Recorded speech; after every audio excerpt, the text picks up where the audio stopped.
উঠেছে ছাদে। দেখো সকাল সকাল তোমাদের দাদাভাই জামা কাপড় মেলে দিয়ে দেয়, আজকে দেয়নি, দেরি হয়ে গেছে জানো। আমার গলাটাও ভালো নেই, কেমন গলাটা হচ্ছে। সকাল সকাল তোমাদের দাদাভাই জামা কাপড় মেলে দিয়ে দেয় কেচে দিলে, তো আজকে তোমাদের দাদাভাই মেলেনি, দুটো মেলেছে। দেখো আমার একটা নাইটি আর একটা সায়া, সাথে বাদ বাকি কিছু মেলা হয়নি। দেখো পড়ে আছে এক বালতি এখানে, ওই যে জলের ড্রামের উপরে এক গামলা সব পড়ে আছে, মেলবো। তো চলো মেলে দিয়ে নিই, বেশি দেরি করবো না, অনেকটাই বেলা হয়ে গেছে, রান্না করতে হবে। রোদে যেতেই তো ভয় লাগছে, ভীষণ রোদ উঠেছে, একে গলা ধরে আছে, তার মধ্যে ঘাম দেবে দিলে আর আরও শরীর খারাপ করবে, কিন্তু কিছু করার নেই, কী করবো বলো, করতে তো হবেই, তাই না? একা সংসার, একা একা সব কিছুই করতে হয়। আবার রান্না করব, মা আছে, মায়ের বয়স হয়ে গেছে, মাকে টাইমে একটু খেতে দিতে হয়। চলো বেশি কথা বলবো না, রান্নাটা করবো। এই সরি, জামা কাপড়টা মেলে দিয়ে নিয়ে রান্না বসাবো। সঙ্গে থাকো, ভিডিওটা দেখতে থাকো, আশা করি ভালো লাগবে।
জামা কাপড় অনেক কষ্টে মেলে দিলাম, মানে এদিক ওদিক সেদিক করে করে মেলে দিলাম।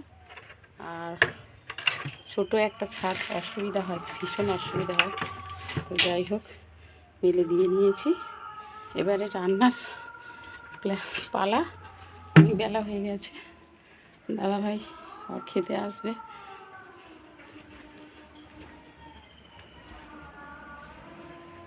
আমাদের এই সিঁড়িটা জানো তো, ওটা সিঁড়িটা ভীষণ খাড়া, ওদিকে উপরে ছাদের ওই দিকের, মানে এই সিঁড়িটা ভীষণ খাড়া, ওইটা উঠতে এটা হচ্ছে বেশ ভালো, এটা ভীষণ অসুবিধা হয় ওঠানামা করতে।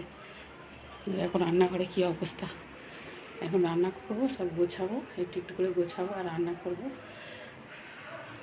এখন এত কষ্ট হচ্ছে, আর গরম পড়লে কী হবে জানি না, ভীষণ কষ্ট হচ্ছে গরমে। ঘুম হয়ে গেছে মা। এই যে দেখো বন্ধুরা, কী রান্না হচ্ছে। মাছ আছে ফ্রিজে, কিন্তু বার করতে মনে নেই, কাজ করতে করতে সংসারের এতটাই মানে বেকার হয়ে গেছি, মাছটা বার করা হয়নি। কালকে ডিম করেছিলাম, আজকেও তাড়াহুড়োর মধ্যে ভাবলাম ডিমটাই করে নিই, কারণ ডিমটা একমাত্র মানে অপশান যে তাড়াহুড়ো করে রান্না করা যায়, এই ডিম।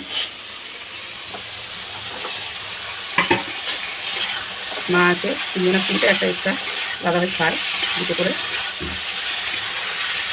তো এর জন্য দুটো চারটে রান্না করেছি। মা একটা খাবে, আমি একটা খাবো, দাদাভাই দুটো খাবে, আমিও খেয়ে নিই দুটো, কারণ ডিমটা ভীষণই প্রিয়, ডিমটা মানে ভীষণই প্রিয় দাদাভাইয়ের আমার।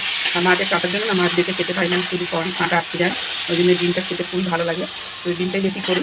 মাছটা বের করা হয়নি, মাছটা বরফ জমে আছে, এখন বের করে রান্না করতে গেলে অনেকটাই বেলা হয়ে যাবে, তোমাদের দাদাভাই এসে বসে থাকবে, খাওয়া না হলে রেস্ট পাবে না, আবার কাজে যাবে, বুঝতেই পারছো। ওই জন্য ডিমটাই রান্না করে নিলাম তাড়াহুড়ো করে। তো কেমন লাগছে দেখো, কষাচ্ছি ডিমটা, বেশি জল দেবো না, অল্পই জল দেবো, এই যে কেটলিতে জল গরম বসিয়েছি, ওখানে জলটা অল্পই দেবো, বেশি ঝোল ভালো লাগে না, একটু শুকনো শুকনো একটু পছন্দ করি। তো আমি এমনি ডাক্তারবাবু বলেইছে, যে ডাক্তারকে আমি দেখাই, উনি বলেছে যে একটু চেষ্টা করবেন, আপনার অ্যাসিডিটির প্রবলেম বেশি, ঝোল মানে ঝোল মশলাটা একটু খেতে কম, আপনি আলু মাখিয়ে হচ্ছে শুকনো শুকনো ভাতটা খাওয়ার চেষ্টা করবেন, আলু দিয়ে মাখিয়ে দেবেন, নিয়ে শুকনো মাংস খাবেন, ডিম খাবেন, মাছ খাবেন, সবই খাবেন, কিন্তু শুকনো মাখিয়ে খাবেন আলু দিয়ে, কারণ তেলের মধ্যে যত মশলাটা থাকে বুঝতেই পারছো, তেলের মধ্যে সব রকম মশলাটা, আদা পেঁয়াজ রসুন যাই বলো তেলের মধ্যেই মিশে থাকে, ওই জন্য ডাক্তারবাবু বলেছে। দেখো জল দিয়ে দিয়েছি, এটা সিদ্ধ হবে, আলুটা ভেজে রেখেছিলাম। বন্ধুরা এই যে খাবার নিয়ে বসে গেছি, এই যে মা খাচ্ছে, মাকে বয়স হয়ে গেছে, সময় লাগে অনেক, আর দাঁত তো একদমই নেই, তো ওই জন্য সময় লাগে অনেকটাই খেতে। ওই জন্য মা বসেছিল, তোমাদের দাদাভাই দেরি করে আসছে বলে জামাই না এলে খাবে না। আমি বললাম আমি তোমার জামাই তোমার সঙ্গেই উঠবো খেয়ে, কারণ তুমি আগে খাও, তোমার খেতে খেতে তোমার জামাই আর আমার খেয়ে আমরা বসে থাকবো, তুমি তাড়াতাড়ি খেয়ে নাও বলে যে মা খাচ্ছে। আর এই যে এখানে তোমার দাদাভাই খাচ্ছে, দাদাভাইকে দিয়েছি। গরম পড়ে গেছে বুঝতেই পারছো। আর আমার ভাত বেড়ে নিয়েছি, আজকে ভাত করেছি, আজকে ওটস করিনি, কারণ বেলা হয়ে গেছে বলে ওটস আর বানাইনি, তো আজকে ভাতই করেছি। চলো খাবারটা খেয়ে নিই।